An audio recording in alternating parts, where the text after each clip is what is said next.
What's up, Havelock? Welcome back to another podcast. We're glad to have you here today. We're going to talk a little bit about employment, but from a different perspective. So the City of Havelock has all kinds of ways that we get employees, and some of y'all go to our website and whatnot. But there are a couple of programs that are kind of unique, I would say, because we're in a military community, and we do try to take advantage of those. I have with me today Tony Ouellette. Tony, welcome. Hey, thanks for having me. Yes, sir. So Tony is here today because he is, I want to say a success story. Is that fair, Tony? Can I say a success story? You could say whatever you want. They're mayor. So.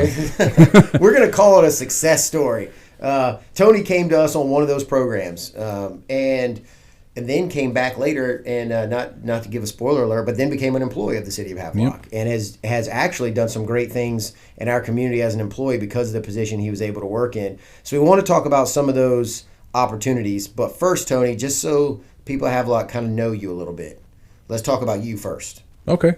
So I arrived here in 2003, and I've lived here ever since. I am one of the very few unicorns in the military to where I've never moved duty station. I have been here my entire career. Very lucky. Came back and ended up buying a house in 2007 after my first deployment, and I've been living at my same address ever since. Right, like a block and a half from my house. Yes. Yeah, not stalking you whatsoever. But yeah, it was.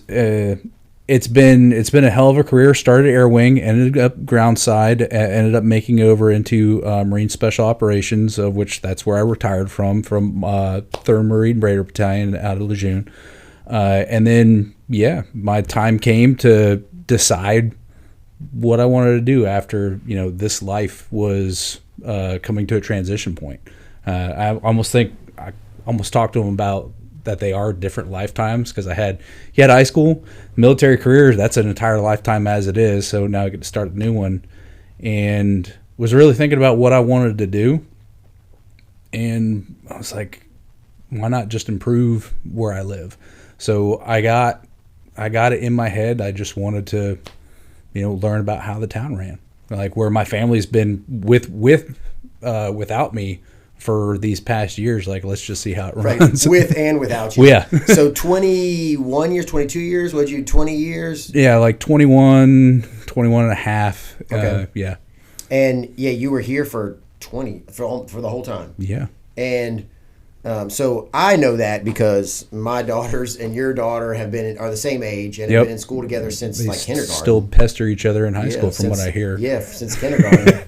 And I know that when you were first thinking about retiring, you did say that you were looking at a couple different programs. Well, hold on. I forgot to ask you this. Where are you from originally, Tony? I don't even know what state you're actually from. I don't know. Yeah, you don't know either. I don't know. Marine Corps took that out of your memory? They erased it. Yeah, no. I'm originally from Pennsylvania. Okay. In the Allentown area, so about like an hour north of Philly. Okay. Yeah. And you made North Carolina home. You decided to improve your own home, which is what you just said a second ago, which is literally what you told me, I don't know, 3 years ago, probably, when you were thinking about the fact that your retirement was coming. Yep.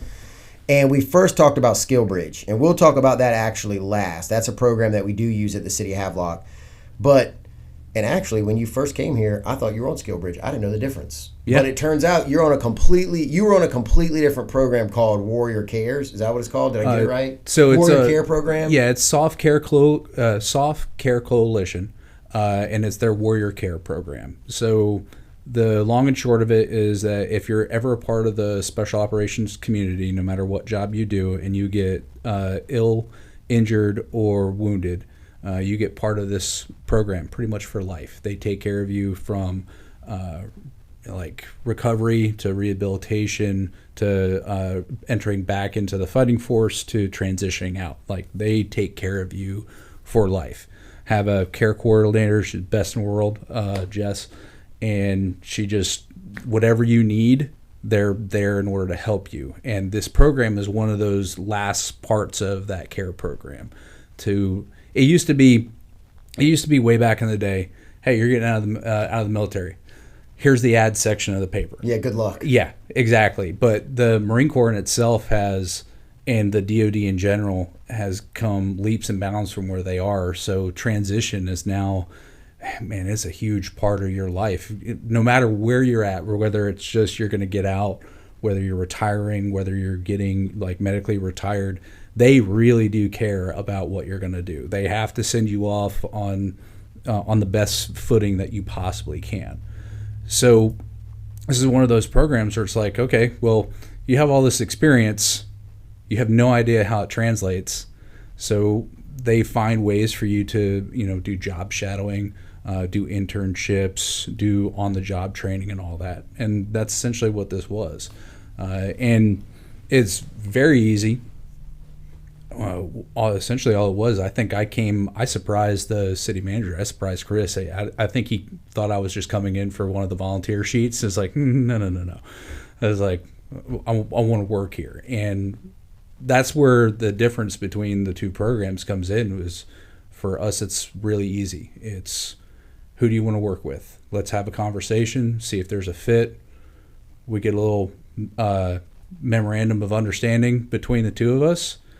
And then once I'm 6 months out, I came work with you guys. And so for that 180 days that you come to work for us, you're essentially still just paid by the Department of Defense? 100%. While you're doing the job? Still active duty.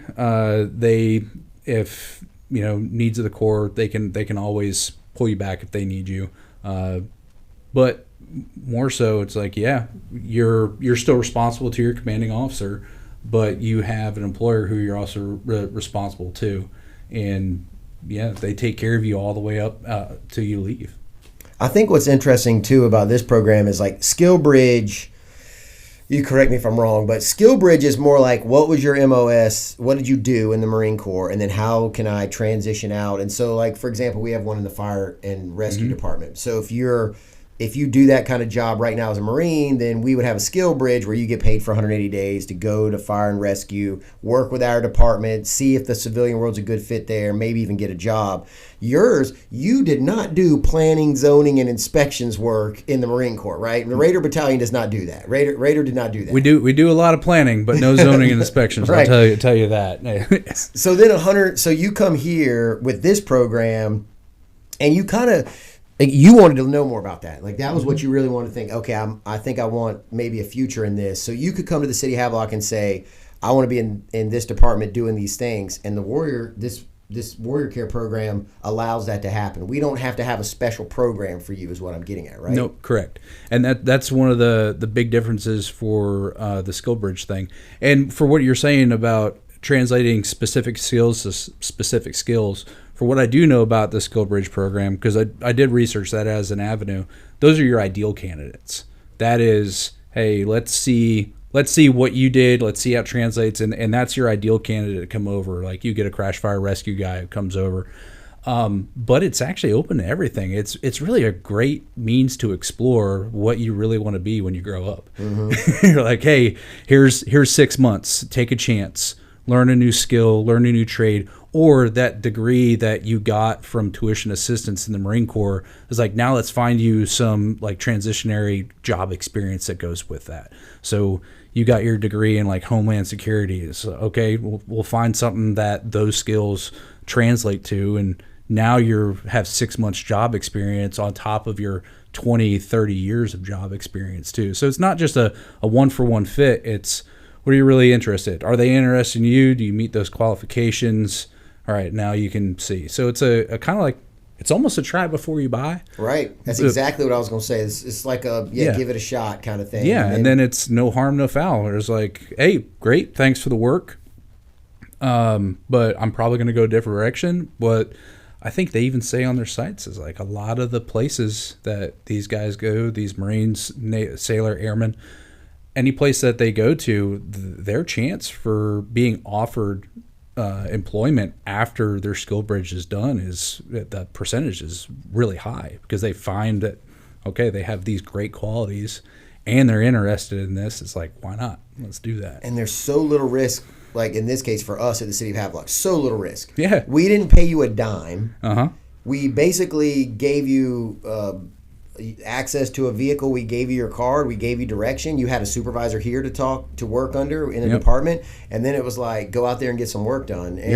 And at the end of the 180 days, I I think if we're talking about anybody else who might be interested in this, at the end of that 180 days, if you've got a slot, you can offer that to the person, Yep. and the person could accept if they wanted to. In our case, you took a little bit of a break after your 180 days, but now you're back working with us again, right? Correct. Same position. So doing the same thing. So just really quick, tell everyone what you do for the city of Havelock. So currently, I am the code enforcement nuisance abatement officer. So I'm the guy who tells you to cut your grass. Yeah, I was gonna say. So when you see his mug coming, right? I mean, yeah, but he's nice about it. You know how to get the job done. Yes. Kind of person to person. You've got those skills. The mission is compliance with code. It's not about finding people. It's not about really getting anybody's business or anything like that.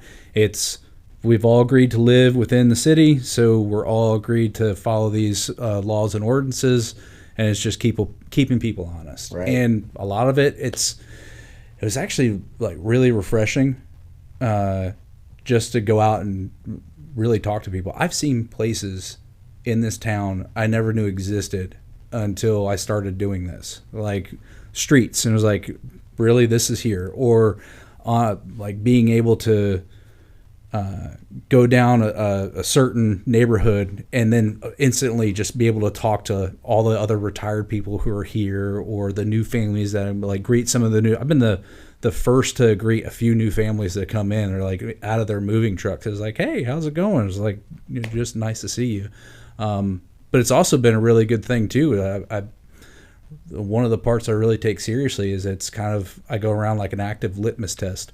I was like, if there's something going wrong, a lot of times we found that it's just, hey, that's not cut, or the trash isn't picked up because there's something else wrong. Mm-hmm. And that's led to helping out a lot of people, because it's a sign and symptom of some other greater things that are going on with those neighborhoods. Sure. And then I would think too, you've had some satisfaction having had that 180 days and then being back with us again, that you've seen some things change, right? You've been an agent of change. You've been able to say, I bet a lot of the people you talk to don't even know they're in violation sometimes. Nope. And then you talk to them and they're like, wait, I got to do what? Okay, I got you. Yep. And then you can swing back by and see that they've done it. But you have been a part of helping us even do some major projects, like our dumpster screening project, our storage container project. You did a lot of data collection, and that's where I found a lot of the hidden corners, hidden gems of the city. Yeah, and real action items that then the Board of Commissioners was able to take and then decide what they wanted to do with it, and then move forward in a direction that's better for our whole city. So you did kind of jump right into living your dream, which is what I bring this up. Like, hey, I want to do something good in my community, and this Warrior Care program helped you get in that spot to begin with, and then. Look, y'all, if we talk about this at the North Carolina Military Affairs Commission all the time. People are like, oh, they want to hire veterans, but then they're scared to hire veterans, right? Yeah. And we talk about all the time, how do you bridge that gap? Well, literally, they created a program called Skill Bridge, and in this case, Warrior Care. Their veterans are disciplined. Yep.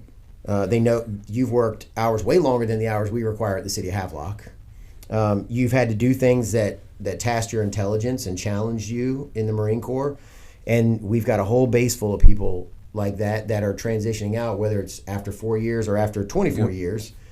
And these are ways that all of us can capitalize on that, right? Like, could you have done this program at, say, Tandem Lock if they would have agreed? Could you have gone to a company like that and said, I want to learn to be an engineer or a welder. Can I step in? Yeah, a lot of people do that. A lot of people they'll make contact through networking. And they'll just be like, hey, I'm interested in this. I had a lot of people, especially for the Care Coalition, a lot of people seek out who they want to do it through, and then they'll get it that way. Whereas with SkillBridge requires a SkillBridge to be in place, which is one of the key differences. You guys had to go through a lot of vetting. You guys had to go through, I think there's like 5 steps in order to get your SkillBridge accepted. And then even then, it's only for a specific spot. Mm-hmm. Whereas I've had guys who are just like, I don't want to go be a skydiving instructor.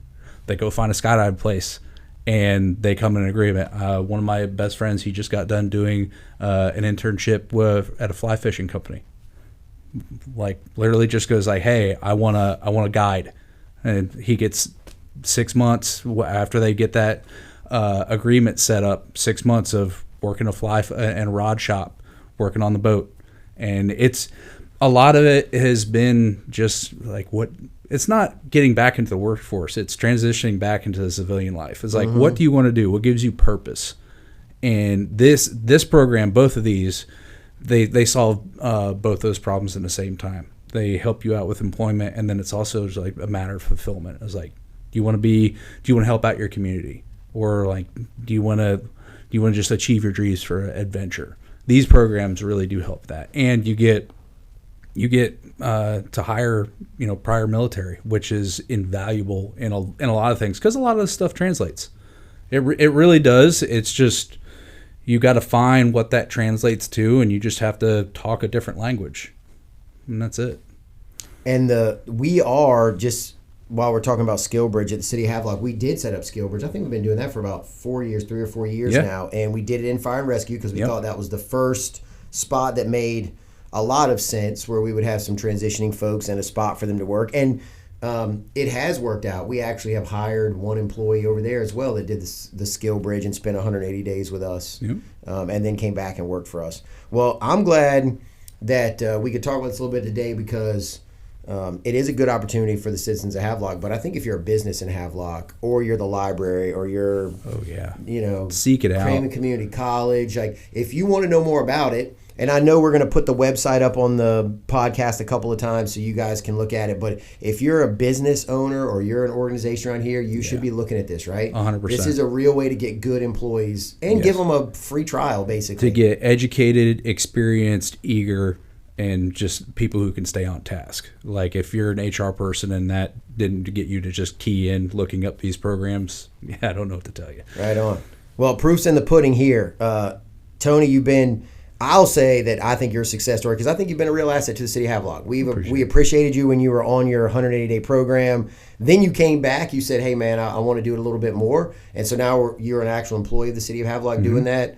You're doing good things for the City of Havelock, and we appreciate that. What'd you eat for breakfast this morning, Tony? I don't eat breakfast. Tony doesn't eat breakfast. No, I don't. So you go to the gym, like hit the pre-workout dry, straight to the gym? I eat lunch. And that's pretty much it. All right. Did you make your bed?